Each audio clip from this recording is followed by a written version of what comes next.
जनों, सनातन धर्म यह शब्द आपने अनेकों बार श्रवण किया होगा और हो सकता है कि आपने मुखर होकर बड़े उत्साह से बोला भी हो, जयकारे भी लगाए हो। लेकिन क्या आप समझते हैं कि सनातन शब्द का अर्थ क्या है? हम इसकी परिभाषा अक्सर यह कहकर देते हैं कि जो पुरातन है, सनातन है, बस सनातन हो गया। पुराना है यह तो सत्य है, लेकिन इसके साथ यह भी एक विकृत भाव आ जाएगा कि जो पुराना है अर्थात कभी नया रहा होगा, और जो कभी नया था अर्थात वह कभी बना होगा, उसकी शुरुआत हुई होगी और एक समय आने पर वह पुराना समाप्त भी हो जाएगा। तो क्या सनातन धर्म वह भी समाप्त हो जाएगा अगर हम कहें कि जो पुरातन है वह सनातन है? सज्जनों, सनातन का अर्थ पुराना नहीं है। गीता में दूसरे अध्याय के 24वें मंत्र में बड़ा स्पष्ट इसका उत्तर दिया गया है।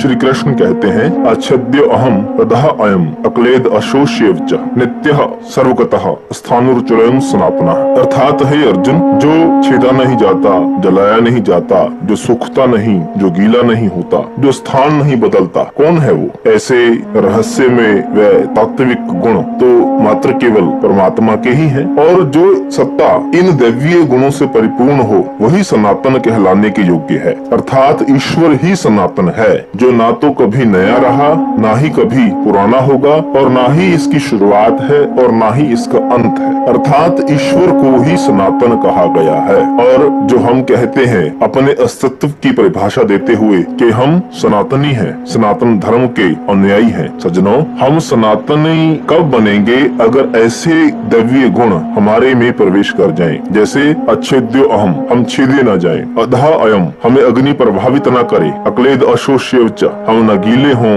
न हम सूखे, स्थाणुर्चलयम्, हम स्थान न बदले, सदा स्थिर रहें। तो क्या यह गुण हमारे में है? हम सूखते भी हैं, गीले भी होते हैं, हमें अग्नि भी प्रभावित करती है, हमें शस्त्र काटता भी, अर्थात हम सनातनी अभी नहीं हैं। तो फिर हम सनातनी कैसे बने? कबीर जी एक जगह अपने भाव उद्घाटित करते हैं, अब मन उलट सनातन हुआ तब जानिया जब जीवित मुआ। अर्थात ध्यान की उच्चतम अवस्था जिसमें हम ईश्वर से एकाकार हो जाते हैं, उसी में विलय होकर उसी का रूप हो जाते हैं, उस अवस्था को सनातन कहा गया है। और यह अवस्था कब आती है? जब हमारी दिव्य दृष्टि खुलती है, कोई संत महापुरुष हमारे दिव्य नेत्र खोलकर बाहर भटका रहे हमारे चंचल मन को हमारे घट में भीतर प्रवेश करवाते हैं और हमारी स्थित प्रज्ञा की अवस्था को हम महसूस करते हैं। उस अवस्था को कहा गया है कि आप अब सनातन हो चुके हो। अब मन उलट सनातन हुआ, मन भीतर की तरफ उलट गया, हम ईश्वर से मिल गए, उसमें एकाकार हो गए।